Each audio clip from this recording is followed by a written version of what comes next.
So my name is Steve Perry.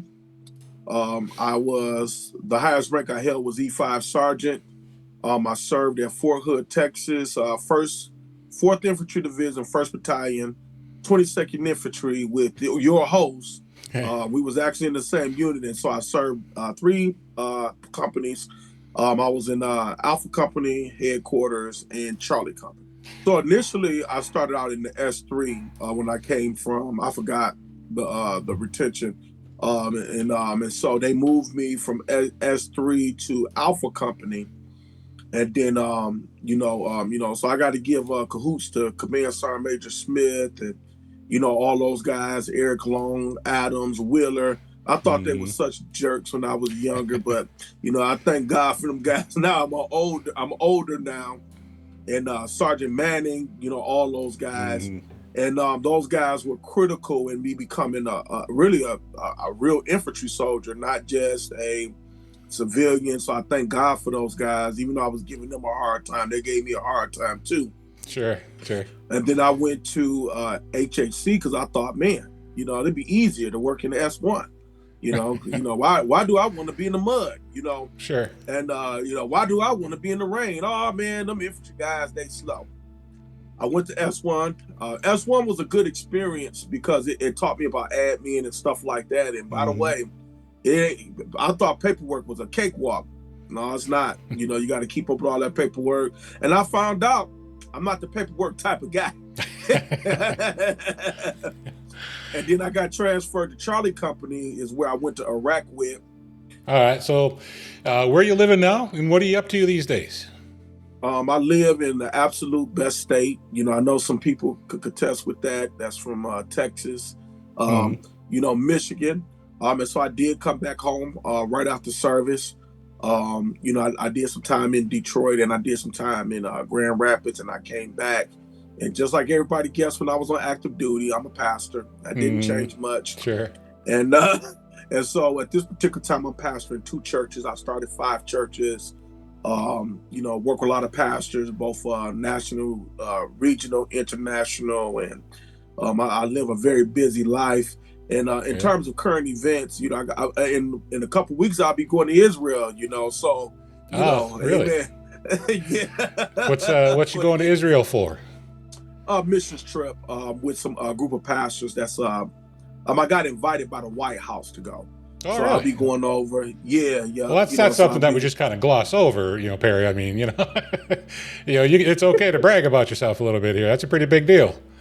Yeah, yeah. So we currently doing a lot of work with some of the administration. And so I mean I practically go into DC every month just for pastors, what you call that, think tanks. So I actually get invited in, just to think about, how we're going to help urban communities with more conservative values. How do we get fathers to become more stronger men in the homes, and that type of thing. And so Israel, and what's weird, Jason, is that we're going to be over there. I'm actually going to meet with Benjamin Netanyahu. So Mm, I'm looking forward to that. So, sure. amen. I think the highlight of the year for me and my wife is that we actually got a chance to go to the White House this past year, Really? and yeah, That's and awesome. so it just I guess they had a Black History Day thing there and stuff like that, and yeah, Yeah, that it's my wife went to Howard, and my wife is a pharmacist, and she would not let me miss this one. So yeah.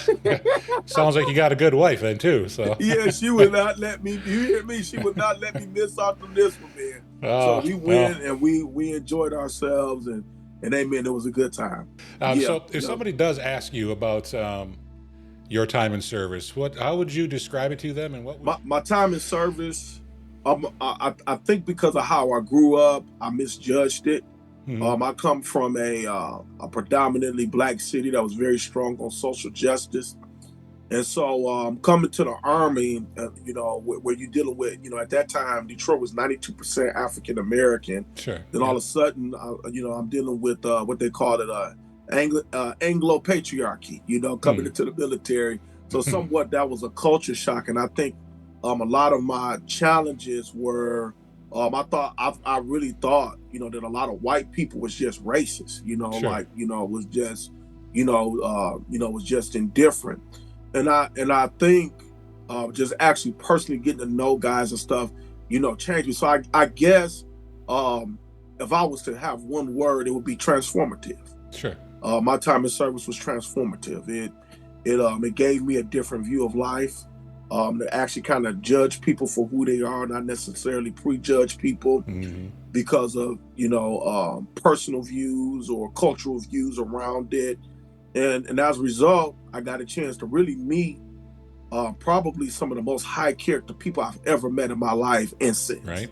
If you're gonna go in, I'm gonna say something the lieutenant told me. Just treat it as like you're gonna do 20 years, Hmm. and just trust your buddies. Trust me, they don't want to be there more than you want to be there. But let's have a good time while we're there. Exactly. Yep. Yep. So, Steve, what was your childhood like, and where did you grow up? Yeah, so I grew up on the east side of Detroit. My mother, I was actually a foster kid, Okay. for some time. And my mother struggled with drugs, my father struggled with drugs. But Mm. but early on, I caught a hold to the church. I had uncles that got shot and killed. I had a grandfather that was a pimp Yeah. who died earlier. I had a cousin that was shot and killed right in the same neighborhood that I grew up in. And one thing for sure, after you grew up in a situation like that, I most definitely did not want to do that because, from my point of view, if you sold drugs, you was either going to be in jail, you was going to end up in the grave, and if you slept with too many women, you're going to die from AIDS. Mm. So, I did everything I could to run away from that, that type of lifestyle, and I was determined, to do that. Following that, I was a foster kid. I actually graduated high school homeless. Mm. And so You said you as graduated. You graduated high school homeless. yeah, I graduated high school homeless because I wanted to go to Oral Roberts. That's what I was trying to go, and my foster parents at that time did not agree with me going to college. They wanted me to kind of just stay back and stuff like that. And I wanted to go to college. Sure. And so I was put out the house, because I wanted to go to school and, and stuff like that. And so, I pretty much, thank God, my dad did have it somewhat together. And so I was able to, live with him until, I was able to go into the military. Sure. And so I got accepted into like 3 colleges. I just didn't have any scholarship money. And so, Mm. the military was that runaway of escape for me, because I was a poor kid on the east side of Detroit that had a lofty, aspirations. And this is what's going to shock you. So the recruiters, I was actually trying to be slick, Jason, and go reserves. And because I was gonna do enough just to go to college, but I didn't. I really, I was better in the military. I got accepted to all these colleges. I'm this smart kid, so who could tell me this? And so the recruiters had got a hold of my packet from when we were going through custody battles with my mother and my father, and they had knew all of what I did in school and stuff. And so the recruiters actually came to where I was living at, Mm. and they told me that I was such a good kid, that they felt as if they did not encourage me to go into active duty military, that they were failing me. So, so for those of you people that probably have bad recruiters, man, you got some recruiters out here that really care. Oh yeah. They do care. And to be honest with you, outside of marrying my wife, going to the military was one of the best decisions I ever made in my life. Well, what year did you actually sign up? Did you join 2001. I listen. before 10 9/11? days before 9/11. Yeah, 10 me too. days after high school, I went into the military. I just wanted to get the, excuse my French, y'all. I had to get Get that. the hell away from Yep. Detroit, Yep. man. I was trying to get out of here as quick as I possibly could. And Sure. and Sure. you right. I'm listening. I'm sorry, but man, it was crazy, man. And but I'm thankful I made that choice. Hmm. I'm 42 now, and the military has provided a life for me. The retirement side of it, all of it has provided a life for me that's it's no way possible coming from up the way I grew up. that I should be in the space that I'm in today. Right. Now, how did they convince you to get in the infantry? That's what I want to know. I was just, I needed to get out. I needed to do something. Yeah, I was just wanting to get out. I went to the recruiter and I was like, hey, send me where you need me. I need something because right. I had nothing. I didn't have any kind of, I quit school when I was a sophomore. Wow. I was like, halfway through not even, I was like 3 weeks into my sophomore year, and just because we Wow. moved around so much, I couldn't establish myself. So, yeah, the military, it was kind of shocking, but that, like you said, that type of structure and discipline and the leadership that it can instill in you of being confident in your decisions and leading people and showing, I mean, absolutely. I couldn't agree more with the pros of the military, for sure, 100%. The pros. They actually got me by telling me, hey, you want to go camping? I'm like, yeah. Yeah. 17, young, dumb. Yeah, sounds like fun. And in hindsight, the infantry was best for me in terms of understanding leadership, because I understand leadership in ways where I'm at that if I had not been there, there's no way I could do all of what I'm doing. My chart was I was going to always just be a pastor. This is all I really wanted to do. Yeah.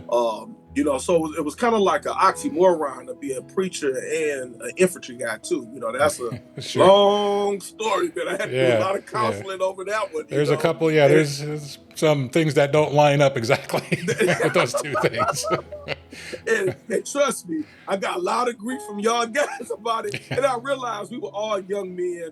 And so, nobody wants the preacher around when you want to do wrong and you try to do wrong. Man, you gonna mess everybody high up, And then, of course, I had my own little struggles and all that other stuff, too. I just wanted to help people. That's really, sure. After coming up the way I came up, man, I just, even when I didn't have nothing, I always wanted to make sure other people had what I didn't have. So if I wasn't going to be a pastor, I was going to probably be doing some type of service, helping the poor, or being a therapist or something like that. I was going to be doing something in any one of those capacities. So I was one of them guys that came into the military essentially for the college. Sure. The guys that we talk bad about. But so that's my story, and I'm sticking to it. Sure. So when you get there, was there a moment that stands out to you? You were like, oh man, this is it. We're in the military. You gonna know exactly when I say this. Sure. 1, 2, 3, 4. Train to kill. Yeah. 1, 2, 3, 4. Yeah. Kill. We will. What's, so I'm like, what can I get into? Well, I'm sending me for the Lord. Yeah. The old. I remember the big one was the shoot, move, and communicate. Yup. Shoot, move, and communicate. Absolutely. It get real at Benning, baby. It get real. They have no empathy for the enemy at all. Like it's go. I don't think people understand. I meet a lot of people that talk about arrogance. Look, you have not met arrogance until you met an infantry guy that has been to war or been to Ranger school. You just ain't. Right. You know, they say, oh man, I say, because today somebody was talking to me about another preacher like he's arrogant. I said, you think so? And I was like, no, in the back of my mind, you ain't seen arrogance until you met an infantry guy that got a few kills. Right. But Benny gonna break you in like that. So what is it? What do you, anything about basic training stand out to you? Any times? Did you did the bayonet? They were still doing it when you went in, right? Yep, they were still doing bayonet when I went in. Yep. I consider that bayonet as the infantry rites of passage. Absolutely, that's when they get your cross rifles pinned on you, and yep. Yeah, that's the rites of passage. The infantry didn't just prepare me for the military, man. I had some, and I know we're going to eventually. I had some very, very tough days later on. Oh, and man, it wasn't prayer that got me through, man. It was the infantry creed that got me through some days, man. Yeah, follow me. And I think that the bayonet, because you really don't know what you're capable of until you go through stuff like that. But then after about a month of basic, because we had one station unit training, so we had like 16 weeks of this stuff. Yep. But after about a month, that's when mentors started to stand out. You could see leadership coming through. So was there somebody in basic training? Because I remember Drill Sergeant Santos was my drill sergeant, and he was just a smaller guy. He was like, He had like that LMS you'd think he'd have, but Yep. after that little man syndrome, but after about a month of working with him, you could tell he actually cared. He wanted you to Yeah. succeed, and you could see that. Those drill sergeants, they were actual leaders. They were They they were were. leaders and they were Yep. mentors. They were really teaching you a lot. So, is there Yeah. anybody that stands out for you from your time in basic that you remember? You Yeah, ready? I really wasn't worried too much, about the buddies. I had a group of black guys in a group that didn't like me too much because they was up to some silliness and I wasn't down for it. So, but we had two drill sergeants. Drill Sergeant Belder is actually one of my Facebook friends to this day. So but he fought, in Somalia. So he was a part of one of the guys that was, in Black Hawk Down, that whole scenario. So that's one. And he was our platoon sergeant for that. But then we had a guy that you will never forget. I talk about this guy to this day, Drill Sergeant Zick. You hear me? Drill Sergeant Z-I-K. So the guy looked like a white Steve Urkel, by the way, and he just had a little piece of hair here. You'll never forget this guy. This guy was skinny. I mean, ate bananas all the time. Ate rice and bananas. That's all he did all day. At least that's what in front of us, he ate rice and bananas. Sure. But the guy could outrun everybody. He wanted everybody to know that he was a ranger. He wanted everybody to know he was an expert in infantry badge. Cocky is all out. I don't know how he was getting girls, but he was getting girls. But man, when I look at like the standard in terms of physical and mental, like what's the word, bearing, military bearing, that guy is the number one. But see, Zick didn't have the experience that Drill Sergeant Belder had. We had a war, CIB platoon sergeant, and this was before 9/11. So, before 9/11, it was virtually impossible to find anybody that had a combat infantry badge. There hadn't been nothing going on for a while. Yeah, and so to have that, it's like, man, like, wow, like we really got, some of the best training in the world, so. I believe that as well, especially for soldiers on the ground. I don't think there's any better than the infantry in the United States. So, I went to basic training with people who I actually ended up at Fort Hood with. Wow. Who? Yeah, I want to know Reginald Neal. Do you remember Neal? Yeah, Neal. Yeah, Neal ran away. After 9/11, man, he was out. Yeah. Neal was from L.A. I remember. I know, he was from Compton, man. Yeah. I had dinner with him and his wife and kids so many times, and then the next day, Neal was gone. And he had packed his shit faster than anybody packed anything in their lives before, and he was just out. Well, I was in the same squad with Neal when he AWOL. So, yeah, with the third squad, right? No. Yeah, third squad, first platoon. Yeah, third squad. Yeah, first platoon, yeah. Third squad. And we was looking because Neal was one of the ones who you never thought would quit. But man, Neal got up out of there. I mean, it's crazy. Yeah. That was 20 plus years ago. I still remember Neal. All right, so let's skip forward. So where were you? And do you? Obviously, you do. 9/11. So yeah, so I was actually week 11. Okay. 3 weeks from finishing basic training when 9/11 happened. As a matter of fact, it's really, really weird how this happened. Guess what training I was going through 11 mic training. The same morning, we had 9/11 that had happened. Yeah. The same morning at Fort Benning, Georgia. And I was like, woo-wee. I'm just looking, but I'm watching the guys from New York who, they didn't know what was going on with their families and stuff, and stuff like that. At that time, I was so rooted in my faith, I guess. I knew it was a problem, but I just, maybe I was just real naive. It wasn't as serious, as I thought. I had a little arrogance, but, sure. Christian arrogance at the time where, I'm the son of God, and, that type of attitude at that point, and so, I guess it really didn't bother me that much, but it was reality, and I can hear Drill Sergeant Zick, he had that, that, all right, man, he had this thing to do. We going to war, so all you college boys, you're going to earn them benefits. Yeah, gosh, I could picture that too, someone doing that, yeah.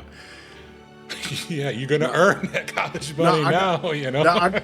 Now I got a question to ask. So you was there, you got to Fort Hood like a month before I did, so I'm like, and so I want to know what Fort Hood was like without having to go through the security barriers. I never Oh yeah, yeah, experienced yeah. that. Oh man, I actually got to Fort Hood. Let's see, I did my Bradley training. I was an honor graduate at Bradley School, man. Yeah. Okay. Yeah, I still got that little certificate somewhere or whatever. I was like, hi, it's one of the things I was like, hey, I can do this if I try, Look what you Right. can do if you actually apply yourself.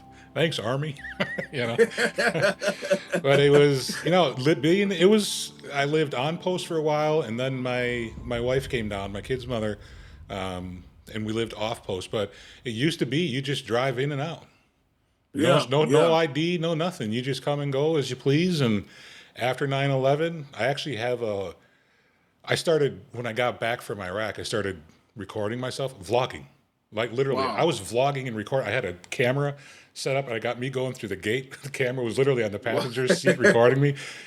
Not too big of a hassle now that all the fourth ID is over in Iraq and hardly anybody here on Fort Hood. So, but this is the gate.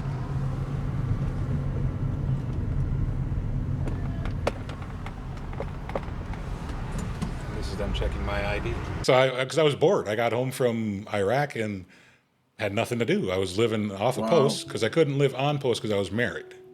So Right. Yep. Yep. I literally lived in a hotel for a month and a half. I went from Iraq, month and a half of being back on Fort Hood, and then back home.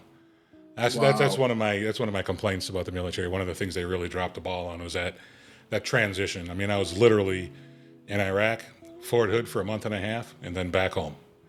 It was just like that. Wow. It was just that quick. So yeah, I came back in September. Wow. September 14th is when I got back, and then I was at home on October 31st, October 30th. Remember, it was the day before Halloween that I got back into Wisconsin. So Wow. that there was no transition. So the adjustment No. was nearly impossible. So, but that, I mean, well, we can get into that in a little bit here.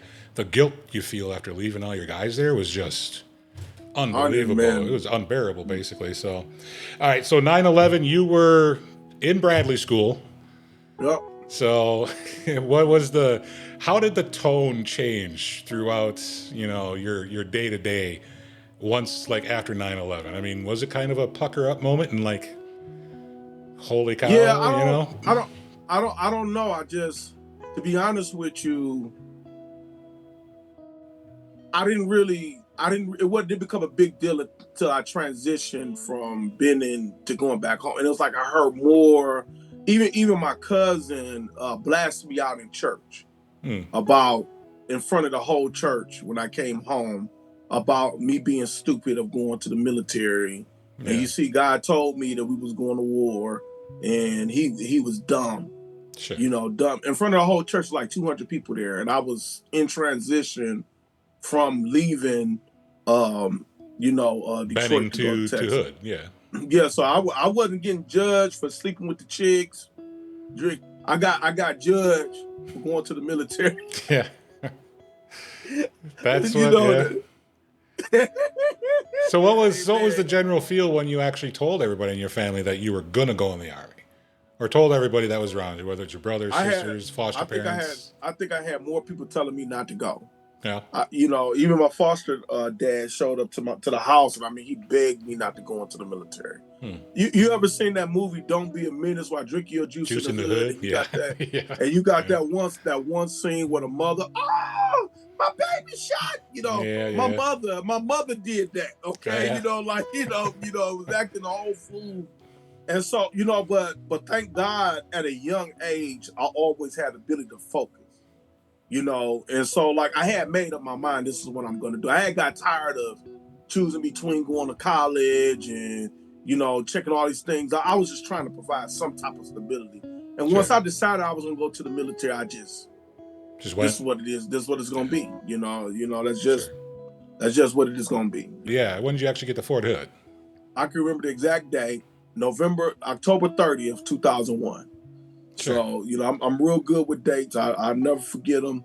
And I went to the AG place that was up there, Yep. and I think I got to 122 right before Thanksgiving. I think I Okay. stayed at the replacement place for like 2 weeks, and then I went to Fort Hood. I mean, I went to 122 right after that, it was like about 2 week hold. I was there, Sure. and then they sent me to S3, and so I met Sergeant Major Martinez, and Yeah, yeah, that was, he one of my Facebook buddies now. I think he yeah. all of our Facebook He's buddies, like he's my and Facebook buddy too, and every time he posts on there, I can hear it. I can yeah, hear his 1, 2, accent. Yeah, 3, yeah, yeah, 3, 4, yeah, exactly. 2, 3, You the 4. boys are gonna do it now. Right. Look, you be talking, nobody understand nothing he's saying, Yeah, but yeah, he bought needed an interpreter to interpret his interpretation of yeah. it just that time. You knew he was talking something smart. He was Sergeant Major, so he did He was something to Sergeant get Major, there. he could, and we would take it too. Yeah, yeah. We would take it. You were in 122. Were you in Alpha Company? And Yep. first when we deployed, because we got on the plane, I think March 20 something. I didn't deploy with y'all. I didn't deploy with Alpha Company. But I when I first got to Alpha Company, I was part of second platoon. Because at that time they didn't have platoon leader, and it was Sergeant Roberts that was platoon sergeant, and the shortest. I can't think of his name right now. The short mean guy. He was mean. That boy was mean. I can't think of his name. He was the platoon commander, and You're gonna say Sergeant Chenault? Now we get to that one later on. Yeah, right. That's a whole paragraph, man. That's a whole paragraph. We're gonna be good for the sake of TV. You're right. Oh yeah. Alpha Company, grew me up though. Sergeant Manning did a real good job. I remember Manning. First off, and to his credit, I know I got on Wheeler's last nerve. I got on Corporal Wheeler's last. That dude would not let me breathe. You hear me? But would not let me breathe. But in the grand scheme of things, he was the first line supervisor, and they was breaking him in. So when did you leave Alpha Company? So I left Alpha Company March 2002. Because they had a space in S1, and me, I'm like I am today. I'm a networker. I always had the connections, and so so actually, the battalion commander pulled me from Alpha Company to go to headquarters. Wapner? And so by this time, I started actually caring about my shoes being spit shine. Sure. I actually cared about my uniform being pressed. I actually cared. Before I didn't care. I was just trying to come. Sure. Sure. Let's get this run over. All right, it's lunchtime. Oh man, they hate and stuff like that to actually caring about being a soldier. But a lot of it had to do with the influence of Sergeant Manning. Sure. And then, I got tired of motor pool and all of the other stuff. Come on, man. That's the best part of the infantry, man. That motor pool. and the best part of it is I had a good friend that was an S1, and he put some strings for me to get an S1. I'm thinking like, man, I'm about to go up there and sham. And I'm about to go up there and play PlayStation all day. Man, I think I remember you going up to S1 because you were at the battalion headquarters. Yeah. I remember you sitting behind the desk, man. I got some gossip for you. You remember that one year, the first year, nobody in the battalion got charged leave. Thank me for that. Look, a clerical error, I assume. Clerical error, right? Yes. Look, Lieutenant Colonel. Listen, man. I got cussed out by a lot of people. Man, to this day, I ain't never got a chewing like that ever in my life. He was so mad at me because the whole battalion got free day. I don't think I put in like 10 or 15. But I was like, nah, I was making sure I looked out for everybody in Alpha Company. Nobody in Alpha Company got charged leave because of me. You won't hear any complaining about that. You won't hear any complaining. But you always had a guy like Eulin Hake, guys like that, that'll come up and they talk too much. That's how I got in trouble. But I guess I remember fleeting. I remember that went around the battalion too. I mean, there was some talk about it. It was like, I started because I remember I had to go up to the battalion headquarters, and I remember you were in because you were in second platoon. We didn't really know each other, but you kind of know faces and names. The platoons, and I was like. I remember walking in there, and there's Perry sitting behind, and I was like, damn, how do I get a job like this, man? Yeah, I remember you asking me that. I was like, how'd you get here? Hey, you Yeah, see, I'm yeah. at the White House. I know. Yeah, right. All right, You know, so we deploy. Alpha Company deploys in March over to Iraq. When did you head over? so we went over the same time. I think we all Right. was on the same manifest, but I was in Charlie Company So this did you? time. Yeah, you were in Charlie. Did you participate in the whole battalion competition to see which brigade was going to lead Fourth ID over? It was like Yeah, we was first a part Raider of that. Brigade. Yeah, it was like I know. It's like we hindsight's 2020 again. It's like, yeah, let's bust our asses and be number one. Now we're sitting Yep, back yep, on. We probably should have yep, just kind of skated through, let somebody else take the lead on that one. yep. But We so were a we really good battalion. We were a it really was a good really good. battalion. We Yeah. were fortunate.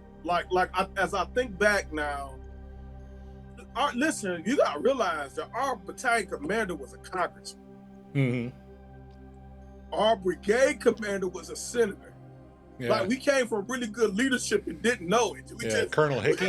Yeah. Yeah. Colonel Hickey. Yeah. I already want to talk about him, man. He just showed up when things got, was when he was time to get the points, Oh yeah. and Oh yeah. him and Major General Odierno, they would come around for Yeah. that. Well, But Odierno went on to be European Command. Be but the he died. Odierno did. I did Yeah, not he know died that. like No. 3 years ago from a heart Really? attack. Yeah, Really? yeah, Oh man. yeah. No, Yep. yeah. He wound up being the chairman of the Joint Chief of Staff. Yeah. He went So on to he big was, stuff. Yeah. I went over with Charlie Company, and Charlie Company was really good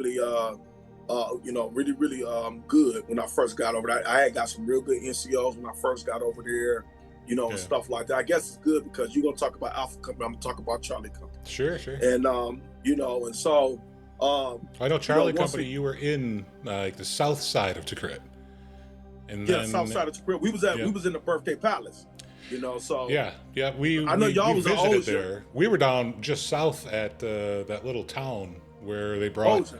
Yeah, where he was born and raised, and they brought Uday and Kusei back there to be buried, right outside. You know what I call them, Boudet and Kuche. Yeah.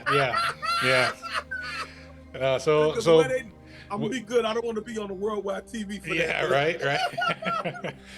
And I remember going through in the back of a 5-ton through Charlie Company's AO, the area of operations that they were in, and seeing one of the Bradleys with the whole driver's side hatch just blown right off, and and it was just so.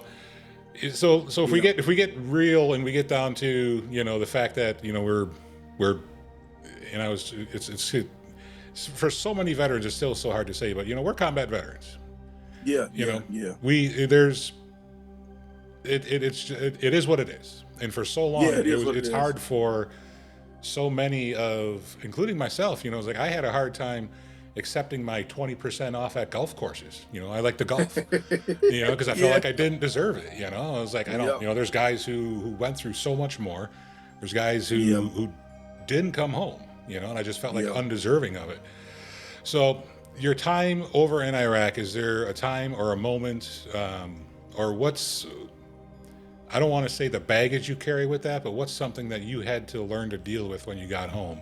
Yeah, I think for me, so early on, April 27, 2003, we lost Lieutenant Osvaldo Orozco. Yep. And at that time, and they were engaging the enemy, and the Bradley flipped over, and unfortunately, he wasn't able to get down. It was just horrible, and so I was there that night when that happened. Then you had the atrocity at the CMOC right off of Highway 1. Yep. And and the next thing I know, I'm hearing boom, boom, boom, boom, boom, boom, boom. And we go out there, and that was when the Sergeant Taylor got hit, and he left.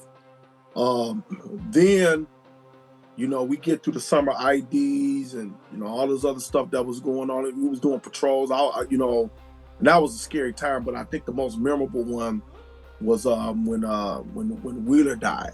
Yeah. And I was the guy that was tasked with life saving. And so I don't even want to discuss that. Sure. But sure. that was and just to kind of see that whole thing happen, and all the stuff that was connected with that. I don't even want to touch that. Yeah, don't have to. And then after that, this morning, I'm driving, and I saw in Michigan they had a highway that's called Specialist Holly Magoo Highway. And so I took a picture of it. I drove by so many times and I see it, and my wife finally got it. And I just think about how, they disintegrated and stuff. But like personally, December, this is 13th. This is right after we captured Saddam Hussein. Yep. And we into crib, we doing, patrols, and I come out on a thing. Bullets was this close to my face. Mm-hmm. Like this close. And I use this as an analogy when I'm talking to people about dealing with powers. I had a 249 saw at the time, and so I think I done shit. You ain't dumb. You ain't about to be looking, because if you look, it might shoot your eye out. You holding your ground, you letting it happen, whatever need to happen. And I was about to open up, and all these people, was out there. And the only thing I could think of now, as I think back, it was probably a sniper. That just missed me. Sure. As I think back, because we couldn't find, I thought it was a car. I wasn't exactly sure. But when I think back now, it was probably a sniper taking a shot, and I was fortunate. I still believe to this day there was angels that was right there that would protect me. Sure. Because there's no way that I should have made it out of that. There's no way. My mother, there's no way. Right. Right. And so, I don't necessarily get into all the details of that. And all I just knew is just say, and as I get older, I got to be careful about questions like that, because I'm no different. Right. Than the men and women. Yep. That's part of this conversation, is that, realizing that, but then also accepting the fact that, I think for me, it was just accepting that it happened. You got to learn to deal with it. You got to learn how to unpack it. So in Charlie Company, did you guys do a lot of the raids and stuff like that? It was like every single. I think that for me, one of the things that still stands out is all the raids we did. It was like every single day, every single night. Especially it was raid after raid. Yeah, just raid after raid after raid, beginning. And taking people and families out of their homes at gunpoint, and hearing the wives and the children crying and everything else. So that's one thing that still stands out to me. Oh, what did you think about May 1st, 2003, when the war was supposed to be over? Oh, yeah. I remember the ceremony on the boat. Bush was out on a Navy ship, and I'm just like, you're really going to say that this is over? I mean, to me, it felt like it was just getting started. It was just getting started, I mean, it wasn't. When we first went over there, I'm thinking about, we were still in distilled water. All of those what you call that, CCPs that we was just creating, just to make sure that people didn't have stuff. And we were still looking for WMDs when we went up. We were looking for WMDs, and it was like, there ain't nothing here, but I remember, gosh, I remember, there's so much to remember, I still to this day think and believe that they really thought there was WMDs over there. I still, they probably did. And to their credit, you couldn't trust no Saddam Hussein. No. No. From where Alpha Company was set up, it's almost a direct line, just straight east. When I tell people that we was with the unit that caught Saddam, it still shocks people. Like, wow, can you believe you did something on a world scale like that? All right, Steve. So tell me, what is obviously, there's no regrets. There's baggage that we all still carry.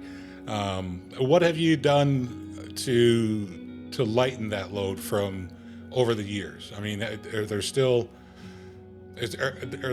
lasting effects? Do you have any kind of something that'll trigger? Like for me, a flashing light. That time when it was just an antenna that hit the power line, but it was still that crack and that flash. So if I see a real bright flash of light that's from the corner of my eye, that immediately takes me back there to that point. So I think fireworks do it. Mm-hmm. But what I kind of do, just for my mind's sake, I try to be naive as possible. Sure. if that makes any sense. Yeah, yeah. Because I know if I ever click that switch on, that's not going to be a good day. No, no. That's one of the things that I think needs to. Well, again, like I said before, one of the things that I think the military dropped the ball on. I literally landed back in the U.S. on September, I want to say 14th or 13th, something right in the early parts of September, and I was literally back home in my apartment in Wisconsin with my wife in October. Well, I So can't even imagine how that there was. was no transition. There was this. Wow. You're turned on, and I got to the point, and I'm sure everybody did there. I would say I'm 95% sure everybody got to the point of you don't even think about reacting, you just do Yeah. it. So You, let me tell you what. So let me tell you what happened with me when I understand you talking about with the anger quick. It's just that 0 to 10 real quick. yeah, yeah, But for me, like before I went to Iraq, I was really solid in my faith. sure, When I got back from Iraq, I was I wasn't me, without getting into all the details. I wasn't into drugs and all that type of stuff. But the ladies, I was yeah. No, getting them, I went like headlong into the bottles. What I did, yeah, yeah. yeah. So we all got Each our their own thing. poison, And I tried to lie to myself, like Yeah. no, I ain't got no PTSD, Right. and stuff like that. It's But when fine. it's It's fine. yeah, I'm good, like Mhm. prayer handle everything, so and after you done prayed so much and all this other stuff and and then you got compounded things that's prior to service that's going on. When I got off active duty, I was homeless for like 2 years. Really? Yeah, it was, because I didn't really realize, that, I'm thinking when I came back home, everything was gonna be, everybody changed, them drill sergeants wasn't lying when they tell you, and it was like the same problems I had before I left, they just continued Yeah. after I left. So I didn't, I had a cousin that was a pastor, he let me stay with him, but it was like, I had to come to help at the church and all this other stuff, but it really wasn't, family, and there was a lot of strings attached to that. And I just wasn't handling my business as I should when I got out, And so I was, I was just trying to mask everything up in religion. And Sure. the next thing I know, as I started having like these temper tantrums where I went from 0 to 10 real fast. It's like, no bracing or nothing like that.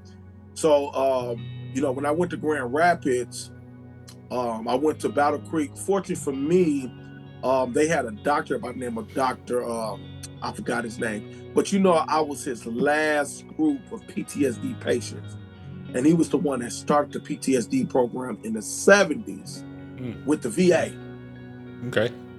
And so I was fortunate to get in his program. Yeah. And I did 5 years of hard work. There's no 5 years of hard work. yeah, there's nothing else you can do. You got to put in the work. Yeah, you got to put in the work. And it's not, like, infantry guys, we don't like to go around, because it sound like wusses. Well, dude, we're infantry, Stuff, that's one of the problems I think a lot of us still deal with today is, hey, I was in the infantry, I did this, I did that, I don't need your help here, I don't need your help there, I got this, I got this, yeah. Yeah, and it's because you essentially in your young age, you Superman. Mm-hmm. And if it ever get crazy, we're gonna be the first one that everybody call on. Oh yeah, yeah. Got the And experience, so, like, and I really think it's like if we wanted to, we could flip that switch and go right back to it. yeah, we can. Like it was yesterday. Yeah. Like it was yesterday, and so I'm just always cognizant of that. Even as a pastor, I have to be careful, because like I ain't just got military. I got Eastside Detroit in me. Yeah. It's something nobody can ever take away from. No. Although it's the burden of what comes with the duty. Yeah. Well, I think what you said, is we actually really did, and we're a part of something that was on the world scale. On the world scale. And there was, a battalion in the brigade of, that's it, that hunted down and captured Saddam. That was us. It was. It's a demon that's lurking. Yeah, Listen, yeah. guys, if y'all listening, so I pastor 2 churches, Hmm. world traveler, doing all this cool stuff, and it's still times where I feel like I don't want to live. Yeah, yeah. It's, And it's that's still it's yeah. still times where that demon get on you, that monkey get on you, and you literally feel like like man, I What's don't the feel like point? living out. Yeah. Now, one thing I've gotten better at is I tell my wife, I just say, yeah, I just had a fleeting thought. Just want you Hmm. to know. Yeah. I Yeah. don't want no sympathy. I don't want a million questions asked. I just want you to know, This this happened. is Yeah. This fleeting that's it. thought. That's all. Yeah. That's a Yeah. fleeting thought. And but what kind of helped me is especially I got a 2-year-old son now. To see that smiling face. Yeah. Like and then I tried to kill myself when I was younger. I took a whole bottle of pills and stuff like Mm. that. And so in the back of my mind, life is worth living every day. And so Oh, when you absolutely. Yeah. get to those moments, just get to the next minute if you can, Yeah. I think and one of get to the the next hour. going through Go ahead, bro.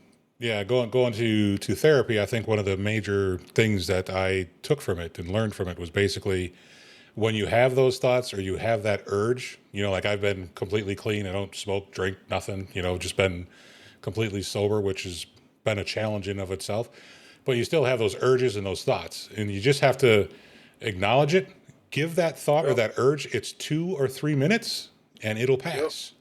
It'll And pass. you just Yep, got to that's kind right. of understand that it doesn't, it's not your makeup. It's just something that happens. Let it pass. And I really Yep. want people to Uh, know, and other guys and girls, ladies, men and women, for everybody out there who's experiencing it, it's, you're not alone. It's not something that's unique to you. I mean, everybody who is there in our shoes, we all deal with it. So, we all and deal with it's, it. and hopefully, this type of stuff here actually helps somebody else realize, hey, so I want you to send me all of your, well, better yet, you tell me, first of all, anything you want to share that we didn't cover or you want people to know about Mr. Stephen Perry, Mr. Preacher, traveling the world, going to the White House, and all this other good jazz stuff. What is Yeah. anything we didn't cover that you want people to know about you? And while you're at it, tell me about where people can find you, how they could reach out to you if they want to, all of that good jazz. Yeah, so first off, I do want to encourage all the brothers that fought with. We all fought together and stuff like that. Yeah. One guy I'm thinking about is Bart. John Wesley Bart, and John let me use his place. When I did get out, and unfortunately I wasn't able to help him with do rent and all this other stuff at the time. I really didn't have the money at the time, and I just want to tell that brother I'm sorry. That's my brother forever. He was mad at me, but amen, Yeah. but good guy, thank him for looking out for me in that time, in that season, that I need the help. But most importantly, Well, I do. shout out to Bark for doing that for you too. Yeah, That's Bart. Yeah, he looked out for me. And I gotta thank him. For that. And but I also want to talk about all the other brothers. I know, especially my Alpha Company brothers, man. I gotta tell you, I'm sorry, I was a little hellion when I was younger, but I do want to tell everybody thank you, for helping me get to where I'm at today. Without that, we could not do all of what we're doing today. With Mhm. your consistent love and support to me, in spite of whatever was going on. But last but not least, man, you can accomplish anything you want to accomplish, man. We talk about fighting for everybody else, but man, fight for yourself. Absolutely. Fight, Yeah. fight for your family. Fight for your mental well-being. Civilians, they'll never understand what we're talking about. Right. And watch this. It's not up for them to understand. Right. Right. You know, my parents' failures allowed me to have the ambition to do better. I Yeah. don't really know where my life would be at today had I not joined the military. The military Yeah. rescued my life. Oh, I couldn't It agree more, man. I like was it yeah. rescued. I'm gonna tell you. it's no way that I should be that young black boy whose parents were on drugs, a foster kid. I'm supposed to be in jail or in hell. Yeah. You deserve the same benefit as them, but you didn't make the same sacrifice. Right. Yeah. It's wrong. Yeah. No, I totally, and that's one of the, again, that's part of the whole mission behind this, is to make sure that other veterans can feel that same way and understand that you deserve it. Wear it with pride, wear it with honor, because you earned it. That's right. So much sacrifice in that. Even when you do, like you said, even those that didn't come home, God rest their soul, then thank you for, but just because you're here doesn't make it any less important. Doesn't make your sacrifice any less important. And there's still so much to deal with. There's so many people out there dealing with so much, that I love the fact that this is even happening. So I can't wait to get more. So last chance to tell me where people can find you. You on? I do. I'm on Facebook. You can find me on Facebook, Stephen Perry. You can find me on Instagram. I do have a website, StephenPerryMinistries.com. You can always reach me there. And then you all can always reach me through the church. I pastor 2 churches, Word Encounter Church. That's a church I started in Detroit. And then we also have another church called Bethel Baptist Church. That's another church I pastor. That's in Roseville in Detroit. So if you need to get a hold of me, you can get a hold of me either one of those ways. I would give y'all my cell phone number, but I don't know who else is looking at this. I don't know. I don't know if we want to put it out there far. I mean, if it goes.